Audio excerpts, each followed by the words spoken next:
تمام تعریفیں حمد و ثنا اللہ تبارک و تعالیٰ کے لیے، درود و سلام نبی اکرم نور مجسم شفیع معظم احمد مجتبیٰ جناب حضرت محمد مصطفیٰ صلی اللہ تعالیٰ علیہ وسلم کی ذات والا صفات کے لیے حمد و صلات کے بعد اللہ کریم نے قرآن مجید فرقان حمید کے دوسرے پارے کے اندر ارشاد فرمایا کہ والذین آمنوا اشد حبا للہ، فرمایا وہ لوگ جو ایمان لائے وہ اپنے رب سے شدید محبت کرتے ہیں،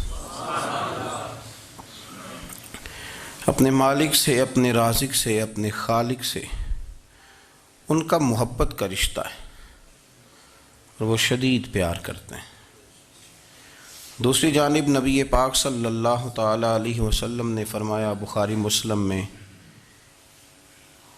معروف اور مشہور اور امت کی جان ہے وہ حدیث کہ سرکار نے فرمایا کہ تم میں سے کوئی اس وقت تک مومن ہی نہیں ہو سکتا جب تک اپنی ہر چیز سے بڑھ کر مجھ سے پیار نہ کرے۔ اللہ سے بھی محبت کرنی ہے اور اللہ کے رسول سے بھی محبت کرنی ہے۔ محبت، اسلام جو ہے یہ محبت کا دین ہے، محبت جو ہوتی ہے یہ پورے عالم کو فتح کر دیتی ہے۔ محبت فاتح عالم ہوتی ہے۔ نفرت سے آپ کوئی کامیابی حاصل نہیں کر سکتے۔ محبت ایک ایسی چیز کا نام ہے جو آپ کو دنیا اور آخرت کی تمام کامیابیاں دے دیتی ہے۔ مومن جو ہوتا ہے نا، مومن، اس کا خمیر ہی محبت سے بنایا گیا ہے۔ مشکات میں حدیث ہے، نبی پاک علیہ السلام نے فرمایا قال المؤمن معلف، فرمایا یہ جو مومن ہوتا ہے نا یہ محبت والا ہوتا ہے۔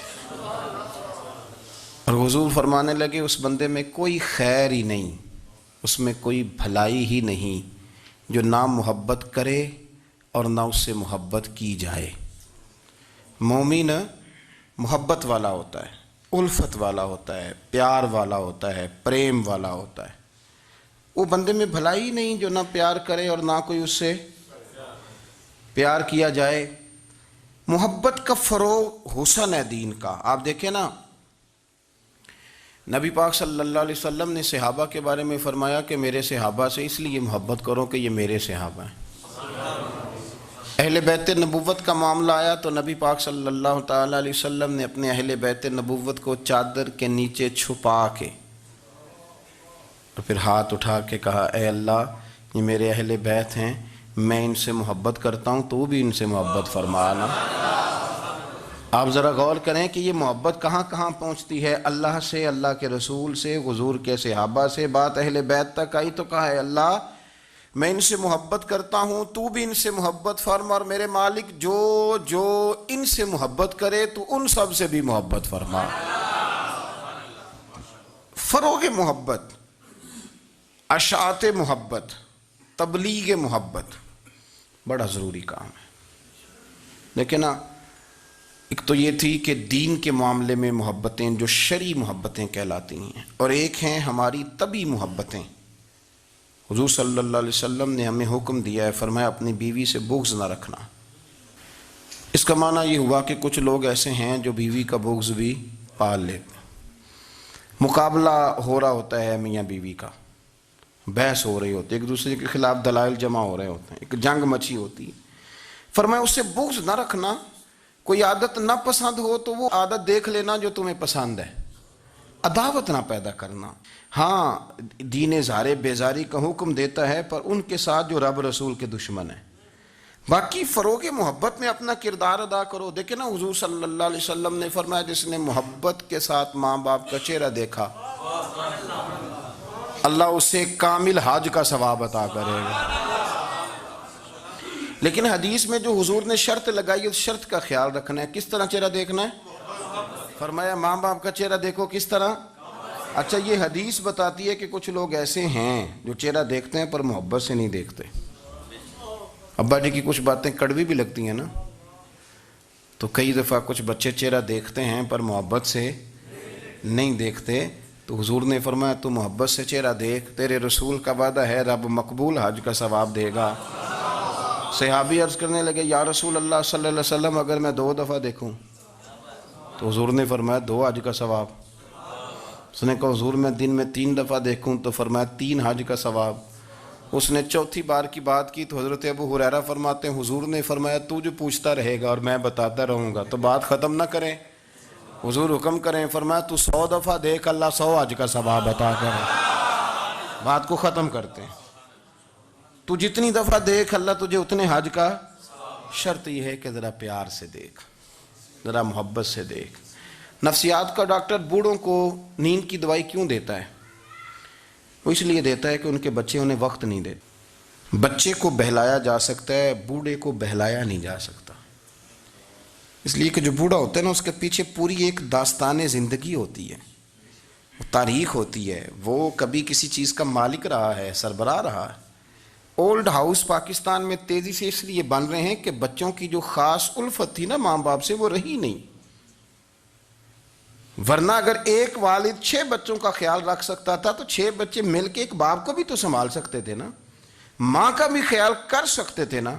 محبت کا فروغ جب ہو، آپ ماں باپ کو ٹائم دیں، ان کے پاس بیٹھیں، ان کے ساتھ تھوڑا وقت بتائیں، سارے معاملات ٹھیک ہو جائیں گے۔ ہمارے معاشرے میں نا تیزی سے نفرت کا فروغ ہوا ہے، نفرت کا فروغ۔ پتہ اسلام نے غیبت سے کیوں منع کیا ہے؟ غیبت کا معنی یہ نہیں ہے کہ کسی بندے میں کوئی عیب نہیں پایا جاتا تھا تو آپ نے وہ بیان کر دیا، یہ غیبت نہیں، یہ تو بہتان ہے۔ کسی میں کوئی عیب نہ پایا جائے تو وہ بیان کرنا وہ غیبت نہیں، وہ تو بہتان ہے۔ غیبت کی تفصیل یہ ہے، تشریح یہ ہے، غیبت کی تعریف یہ ہے کہ کسی میں کوئی عیب پایا جاتا تھا، آپ نے وہ اس کی غیر موجودگی میں ڈسکس کیا تو اس کا نام غیبت ہے۔ وہ عیب تھا، آپ سچ ہی بول رہے تھے، آپ ٹھیک کہہ رہے تھے، عیب واقعی تھا، پر اسلام اس کو پسند نہیں کرتا۔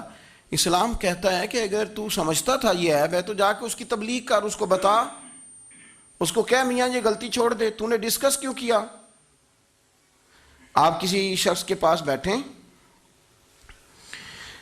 اور کسی دوسرے آدمی کی تعریف کریں، آپ کہیں کہ بڑا اچھا ہے، بڑا بامروت ہے، مہمان نواز ہے، با اخلاق ہے، وعدے کو وفا کرنے والا ہے، دیانتدار ہے، سچ بولتا ہے، آپ تعریفیں کریں۔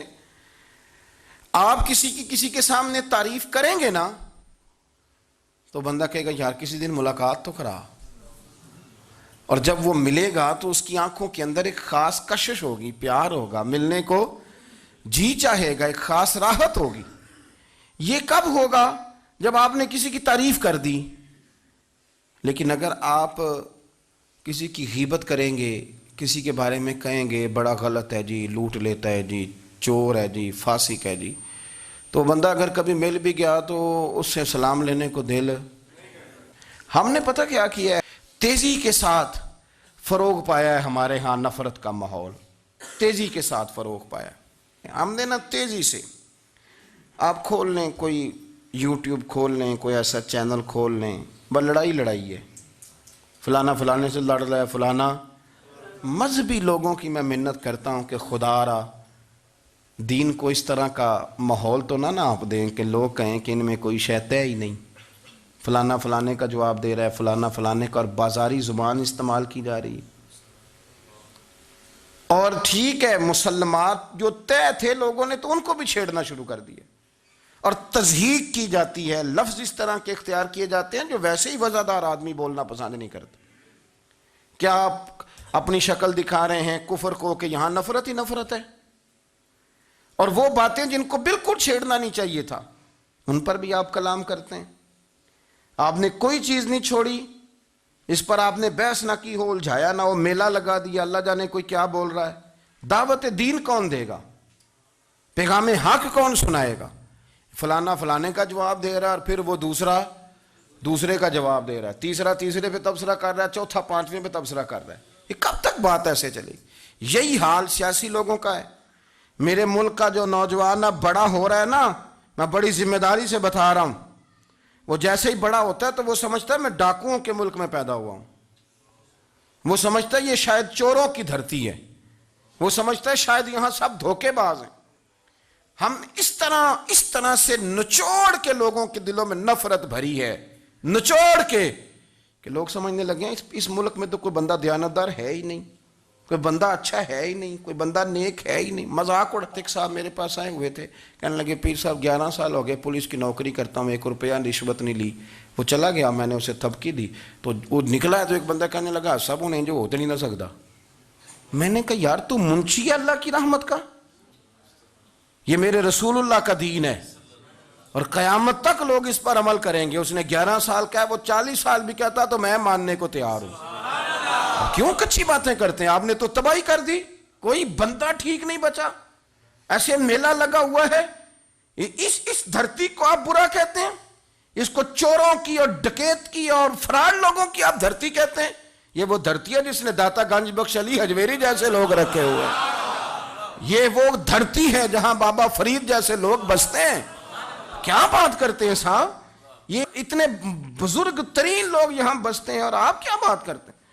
اور دیکھیں میں بالکل ہی غیر سیاسی اور غیر جانبدار رہتا ہوں ملکی معاملات میں، لیکن جس شخص نے پاکستان کو ایٹمی قوت بنانے کے لیے، اب تو بڑی عمارت ہو گئی ہے، غربت میں جس بندے نے کام شروع کیا تھا کہ ایٹمی طاقت بن جائے، اس نے کوئی کام کیا کہ نہیں کیا؟ آپ کو پاورفل بنایا کہ نہیں بنایا؟ کبھی تبصرہ ہوتا ہے اس پر بھی؟ ہمیں لاکھ اختلاف صحیح، ہم بھی بات کرتے ہیں مخالفت میں، لیکن تباہی نہیں اتار دی ہم نے، توہین کر کر کے، نفرت پھیلا پھیلا کے۔ اس سے پہلے جو حکومت گئی شاید اس کا سب سے بڑا مخالف میں ہوں، لیکن ایسا نہیں ہے کہ انہوں نے کوئی کام بھی ایسا نہیں جو اچھا نہ کیا ہو، ایسا نہیں ہے۔ میں ملک بھر میں سفر کرتا رہتا ہوں، میں دیکھتا ہوں بہت ساری جگہیں ایسی ہیں، بہت سارے دیہات ایسے ہیں جس میں بڑے بڑے شاندار روڈ بنائے گئے، کام کیا گیا۔ ان کی 99 خامیاں اپنی جگہ پر، خوبی کا بھی تو ذکر کریں۔ یہی حال اس گورنمنٹ کا ہو رہا ہے، لاٹھ لے کے لوگ ہیں، یہ بھی گندا وہ بھی گندا۔ یہ آپ کس طرح کی بات کر رہے ہیں؟ آپ نے تو ملک کو یہ نام دے دیا ہے کہ یہاں کوئی اچھا انسان بستا ہی نہیں، مولوی ہیں تو سارے برے ہیں، پیر ہیں تو سارے برے ہیں۔ کیا بات کرتے ہیں صاحب، یہ میرے رسول اللہ کی قوم ہے، یہ نبی پاک کی امت ہے، اور حضور نے فرمایا میری امت کبھی گمراہی پر جمع نہیں ہوگی۔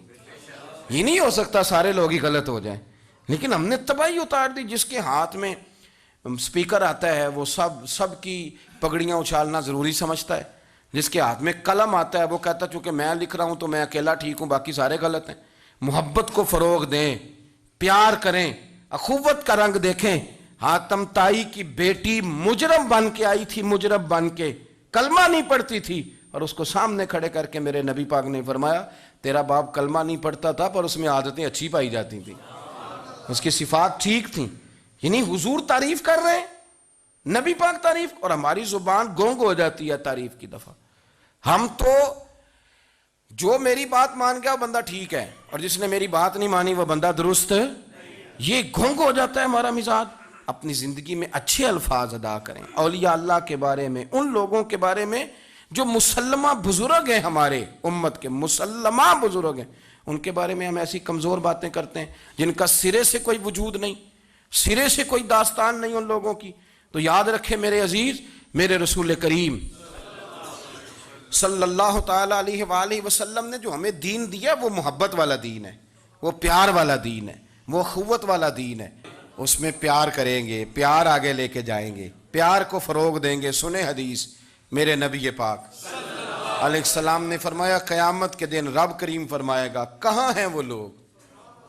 منادی اعلان کرے گا میدان محشر میں، کوئی آدمی اعلان کر وہ کہاں ہیں لوگ؟ اور تو کس کو ڈھونڈ رہا ہے؟ فرمایا مجھے رب نے بھیجا ہے کہ وہ بندے ڈھونڈ کے لاؤ جو دنیا میں میری رضا کے لیے ایک دوسرے سے محبت کیا کرتے ہیں۔ وہ بندے ڈھونڈ کے لاؤ۔ بندے ڈھونڈے جائیں گے۔ یا رسول اللہ رب ان کا کیا کرے گا؟ تو نبی کریم صلی اللہ علیہ وسلم فرمانے لگے رب فرمائے گا تم دنیا میں میری رضا کے لیے ایک دوسرے سے پیار کرتے تھے، آج میرے عرش کے سائے کے علاوہ سایہ کوئی نہیں، آج میں تمہیں اپنے عرش کے سائے میں جگہ عطا کروں گا۔ میری رضا کے لیے پیار کیا تم نے، میری رضا کے لیے محبت۔ خدا را تھوڑا تھوڑا لوگوں سے پیار شروع کریں۔ آپ یقین کریں وہ پولیس والے سے آپ کہیں نا کہ تو اپنا رویہ ٹھیک کر، تو کہتے تو انہیں پتہ نہیں بندے کس طرح دا ساڑھنا سلوک کرتے ہیں۔ وہ بھی مطمئن ہے. وہ کہتا ہے اگر میں گالی گلوچ کر رہا ہوں تو میں ٹھیک کر رہا ہوں. وہ کہتا ہے یہ لوگ لائے کیس ہیں. آپ دیکھ لیں, آپ سمجھ لیں چیزوں کو. میں نے ڈاکٹر صاحب سے کہا کہ تھوڑی سی آپ لوگوں سے شفقت کریں, غریب لوگ آتے ہیں تو کہتے ہیں مفت دوائی دیں تو یہ بیچ دیتے ہیں جا کے. ہر شخص نے ایک دوسرے کے خلاف کہانی بنا لی, نفرت کے لیے کوئی نہ کوئی پلان کر لیا. ہمیں باتیں مل گئیں, ہم نے داستان سرائی کر لی, ہم نے اپنے ذہن کو اکٹھا کر لیا. مجھے بتلاؤ نا یار, اگر رسول کریم صلی اللہ علیہ وسلم اور باقی انبیاء بھی قوموں کے بارے میں یہ سوچتے کہ یہ بڑے ظالم ہیں, یہ بڑے چور ہیں, یہ بڑے ڈکیت ہیں, یہ بڑے غاصب ہیں, یہ کافر ہیں, منافق ہیں, تو بھلا ہو سکتا تھا, لوگوں کا فائدہ ہو سکتا تھا. وہ لوگ بڑے بڑے سخت گیر تھے, پر محبوب نے فرمایا وہ جو کریں گے وہ ان کا انداز ہے, اور ہم جو کریں گے وہ ہمارے رب نے ہمارے ذمے لگا کے بھیجا ہے. اپنی زندگی میں تلاش کریں اور پیار کریں اور اچھے لفظوں سے لوگوں کو یاد کریں اور خوبصورت لہجہ اختیار کریں اور ٹھنڈی اور اچھی باتیں کرنے کی کوشش کریں, اللہ کی رضا کے لیے, اللہ کی رضا کے لیے, اللہ کے بندوں سے پیار. یارو دیکھو, عورت ہو طوائف, زندگی ساری بیت جائے گناہوں میں, لیکن میرے نبی پاک فرماتے ہیں وہ رب کی رضا کے لیے کتے سے بھی پیار کر لے تو رب اسے جنت عطا کر دیتا ہے. تو کتے کو پانی پلا گئی, پر پلا گئی نا اللہ کی رضا کے لیے, اسے کوئی فائدہ تو نہیں تھا نا, وہ اللہ کی رضا کے لیے پلا گئی. تو رب کریم نے اس کے سارے گناہوں کو, کسی سے پیار تو کریں, خدا را کسی سے پیار تو کریں. اس سال میرے گاؤں کے میلے کی بھیڑ میں جو گم ہوا وہ ایک بھکارن کا لال تھا. اس غریب کو تلاش تھی متاع خلوص کی, اور مخلوق چپ رہی کہ یہ مشکل سوال تھا. یار کوئی شخص ایسا بچا ہی نہیں جس سے لوگ امید کریں, توقع کریں کہ مجھے یہ اپنا کندھا دے گا, میں سر رکھ کے رو لوں گا. کوئی ایک ایسا شخص ملا ہی نہیں جس کے بارے میں لوگ کہیں کہ بڑا مخلص ہے. یار اتنی بڑی میرے محبوب کی امت, ہر حکومت غلط, ہر شخص غلط, ہر بندہ برا, ہر جماعت بری. اللہ کی رضا کے لیے کچھ لوگوں کے لیے فروغ محبت کا بھی فریضہ سر انجام دیں. کیسے لوگوں کو یہ بات سمجھائی جائے؟ حضرت ابو ادریس خولانی رضی اللہ تعالیٰ عنہ تابعی ہیں. حافظ منذری نے الترغیب و ترہیب میں لکھا ہے, فرماتے ہیں کہ حضرت ابو ادریس خولانی کہ میں دمشق کی جامع مسجد میں گیا تو میں نے ایک چمکدار چہرے والا, سیاہ داڑھی والا, چمکتے دانتوں والا خوبصورت نوجوان نبی پاک کی حدیثیں بیان کرتا دیکھا. اس کے چاروں جانب حضور کے غلام بیٹھے تھے. میں نے ایک شخص سے کہا یار بڑا حسین چہرہ ہے, بڑا ہی خوبصورت انداز ہے, کون ہے بندہ؟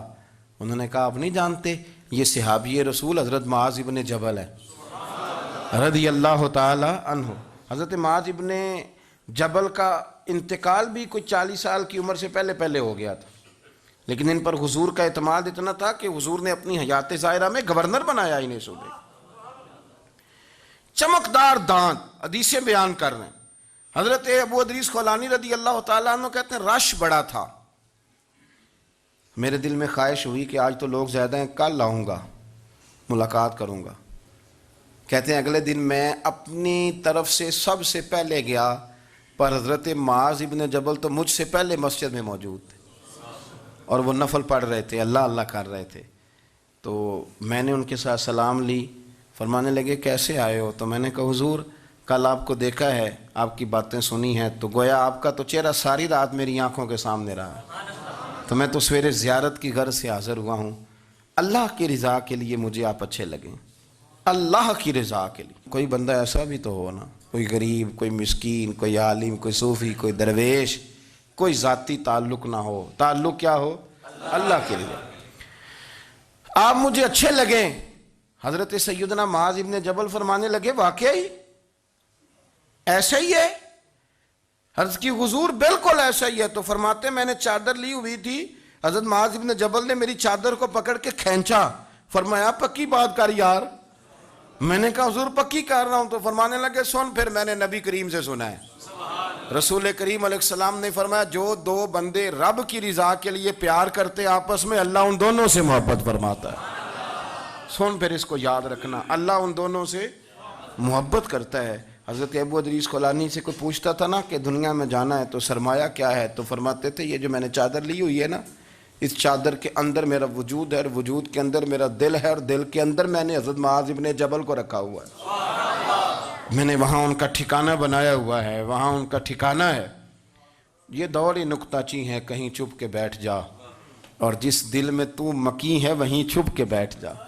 اقبال کہتے ہیں جس دل میں تو مکی ہے وہیں چھپ کے بیٹھ جا۔ دوستو، رسول اللہ صلی اللہ علیہ وسلم کے غلاموں نے مالک کی رضا کے لیے لوگوں سے پیار، فروغ محبت میں کردار ادا کیا، اور بہترین کردار۔ آپ اپنی زندگی میں کچھ چیزیں ایسی بنائیں جن میں فقط اللہ کی رضا کے لیے محبت، خالق کی رضا کے لیے پیار، خالق کی رضا۔ آپ یقین کریں اگر تھوڑا تھوڑا کر کے ہم اس محبت کو فروغ دیں نا اپنے دلوں میں، تو بہت سارے بادل چھٹیں گے۔ ہم نے نا وہ تیزی سے دولت کو، لالچ کو، میں اکثر کہتا ہوں کہ میاں بیوی کا جو رشتہ ہوتا ہے نا، اس کو اللہ پاک نے نا قرآن پاک میں اپنی نشانیوں میں سے ایک نشانی قرار دیا ہے۔ ان دونوں کی وجہ سے گھر چلنا ہے، بچوں کی پرورش ہونی ہے، نظام زندگی۔ آپ گھر سکون کے لیے جاتے ہیں، اطمینان کے لیے۔ آپ اپنے گھر کے اندر جیسے بھی ہوں، آپ کہتے ہیں یہاں مجھے کوئی پریشانی، یہ میرا اپنا بیڈ ہے، اپنا بستر ہے۔ لیکن اگر اسی رشتے میں جب آپ بیج بوئیں تو سب سے پہلے دولت کا بوئیں۔ اگر لڑکے والے یہ لالچ کرتے ہیں نا لڑکی کیا لے کے آئے گی، تو لڑکی والوں کا بھی لالچ ہوتا ہے کہ لڑکا کماتا کیا ہے۔ ان کو بھی پتہ ہوتا ہے کہ کتنے پیسے لاتا ہے، کیا کمائی ہے، کتنا کچھ جھاڑو پھیر لیتا ہے۔ آپ نے جب بنیاد یہ رکھی، مجھے دیانتداری سے بتانا کہ پورا نیک ہو، پورا شریف ہو، پورا پرہیزگار ہو، لیکن دولت صحیح نہ کماتا ہو تو رشتہ آسانی سے ہو جاتا ہے۔ وہ بس سارا کچھ ٹھیک ہے، صرف کمائی تھوڑی سی کم ہے، وہ مشکل سے گزارا ہوگا۔ وہ کہتے ہیں نہیں جی نہیں، بھوکے تو نہیں نہ مرنا۔ کیوں؟ ہم نے اس کے اندر جب دولت کو شامل کر لیا، آ گئی دولت، تب جس رشتے کی بنیادی دولت پہ ہوگی وہاں آپ وفا تلاش کریں گے، وہاں آپ خلوص تلاش کریں گے، وہاں ہم للہیت تلاش کریں گے۔ اللہ کرے ہو جائے، لیکن وہ ہمارے مائنڈ سیٹ میں یہ بات ہوتی ہے کہ یہ جو معاملہ ہے یہ گڑبڑ ہے۔ اگر رضا الہی مقصود ہو، اگر اللہ کی رضا مقصود ہو، حضرت فاطمہ بنت قیس ایک صحابیاں تھیں، انہیں طلاق ہو گئی، ان کے لیے دو رشتے آئے، ایک حضرت عبد الرحمن ابن عوف کا مالدار ترین آدمی تھے، اور ایک حضور کے غلام تھے، وہ بڑے غریب تھے، مسکین تھے۔ ان کے والدین کی خواہش تھی کہ عبد الرحمن ابن عوف سے شادی ہو جائے، وہ بھی تو بڑے نیک ہیں، پارسا ہیں، عشرہ مبشرہ ہیں۔ حضرت فاطمہ بنت قیس نے کسی بندے کی ڈیوٹی لگائی، کہنے لگی پتہ کرو نبی پاک کی رضا کیا ہے، حضور کی رضا کدھر ہے؟ تو پتہ چلا حضور کی خواہش غریب کی طرف ہے۔ تو وہ خاتون اپنے ماں باپ کو کہنے لگی میرا نا اس غریب سے رشتہ کرا دو۔ ہم نے کہا پتر، بیٹیوں کے بارے میں ماں باپ بڑے احساس ہوتے ہیں، ہم چاہتے ہیں کہ عبد الرحمن ابن عوف مالدار ہے تو وہ بھی تو نیک ہے نا، حضور نے دنیا میں جنت کی بشارت دی، اور ان کا بڑا اعزاز ہے، حضور نے ان کے پیچھے نماز پڑھی، بڑا مرتبہ بڑا مقام والا صحابی ہے، وہ تو غریب آدمی ہے، اور پھر حضور نے حکم تو نہیں نہ دیا، خواہش کا اظہار کیا ہے۔ اس بی بی کے جملے بڑے شاندار ہیں، کہنے لگی آپ مجھے اللہ کی رضا کے لیے نا میرے نبی کے حوالے کر دیں، مجھے امید ہے اللہ رسول مجھے کبھی ضائع نہیں فرمائیں گے، مجھے حوالے کریں رسول کائنات۔ چھوڑیں کو ضروری ہے دنیا داری ہر طرف دیکھنا، کہیں کوئی کام ایسا بھی تو ہو نا جو محبت کے زور پہ ہو، جو محبت کے لیے ہو۔ کوئی ہمارے پاس بڑے سارے لوگ آتے ہیں اور ہم اس قابل بھی نہیں جتنے لوگ آ جاتے ہیں، میں صحیح کہہ رہا ہوں، بالکل کوئی حیثیت نہیں، 1% بھی۔ جب پلٹ کے دیکھتے ہیں تو شرم آتی ہے کہ یار اتنی دور سے بندہ چل کے آ گیا، اس کو کیسے سمجھائیں، کس طرح کر کے۔ تو ایک آدھ دن پہلے ایک بزرگ آ گئے، اور وہ اچھے صاف ستھرا ان کا مزاج تھا، بڑے شاندار، تو میں زیارت کے لیے ہوں، تو میں نے کہا زیارت شیارت والا تو کھاتا کوئی نہیں، چلو آپ آ گئے ہیں تو کوئی حکم کریں۔ تو کہنے لگے کوئی حکم نہیں، میں اللہ کی رضا کے لیے آیا ہوں۔ یہ کوئی تقریر نہیں تھی، کوئی خطبہ نہیں تھا، نہ ان کے سامنے سپیکر تھا، نہ وہ شور کر رہے تھے، نہ وہ نعرے لگوا رہے تھے، نہ وہ ہاتھوں پہ ہاتھ مار رہے تھے۔ اور اس بندے نے کہا اللہ کی رضا کے لیے آیا ہوں، تو وہ بھی رو پڑے تو میں بھی رو پڑا، ختم ہو گئی بات۔ اب بات کو سمجھیں، یہ اتنا تگڑا رشتہ ہے نا یار۔ کسی رشتے کے بیچ برادری ہوتی ہے، کسی رشتے کے بیچ خاندان ہوتا ہے، کسی رشتے کے بیچ قبیلہ ہوتا ہے، کسی رشتے کے بیچ رنگ نسل ہوتی، وہ کتنا تگڑا رشتہ ہے کہ دو بندوں کا رشتہ ہو، ایک بیچ میں خدا ہو، دوسرے محمد مصطفیٰ ہو۔ آپ کتنا اسے مضبوط رشتہ سمجھیں گے جس کے بیچ اللہ رسول ہو، اتنا تگڑا رشتہ۔ اتنا مضبوط تعلق، اتنی وسعت اس کے اندر، اللہ کی رضا کے لیے۔ حضرت موسیٰ کلیم اللہ علی نبینا علیہ الصلوۃ والسلام سے رب کریم نے فرمایا، کہا اے موسیٰ میری رضا کے لیے بھی کوئی کام کیا ہے؟ حضرت موسیٰ علیہ السلام نے عرض کی یا اللہ میں نے تبلیغ کی، تو فرمایا وہ تو آپ کی ذمہ داری تھی۔ امام غزالی نے روایت لکھی ہے، اے اللہ میں نے آپ کے تمام احکامات پہ عمل کیا، موسیٰ وہ تو آپ نے کمال کیا، اللہ کے پیغمبر ہیں، تو میری رضا کے لیے، تو یا اللہ تیری رضا کے لیے کیا ہے؟ تو رب کریم نے فرمایا کسی بندے سے صرف اس لیے پیار کیا ہے کہ وہ اللہ کا بندہ ہے، فقط اس لیے پیار کیا ہو کہ وہ اللہ کا بندہ ہے، فقط اس لیے۔ میرے عزیز آپ بات کو سمجھیں، زندگی میں فروغ محبت پر کچھ کام کریں، کچھ تھوڑا سا کوشش کریں گرد جھاڑنے کی، کچھ گرد جھاڑنے کی۔ ہم نے نا ایک سٹیٹس بنا لیا ہے، اب تو مسلمان پہلے فرقوں میں بٹے، قبیلوں میں بٹے، اب شہروں میں بٹ گئے۔ آپ کبھی گجرانوالا کے لوگوں سے پوچھو نا گجرات، تو کہنے ہو گجرات والے تو اللہ بچائے، کہتے ہیں کہ نہیں؟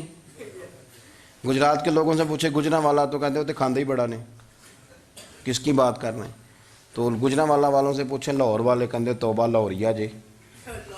صحیح کون ہے؟ کوئی بھی نہیں۔ کیوں؟ اس لیے کہ ہم نے ہر شہر کے لیے کہاوت بنا لی ہے۔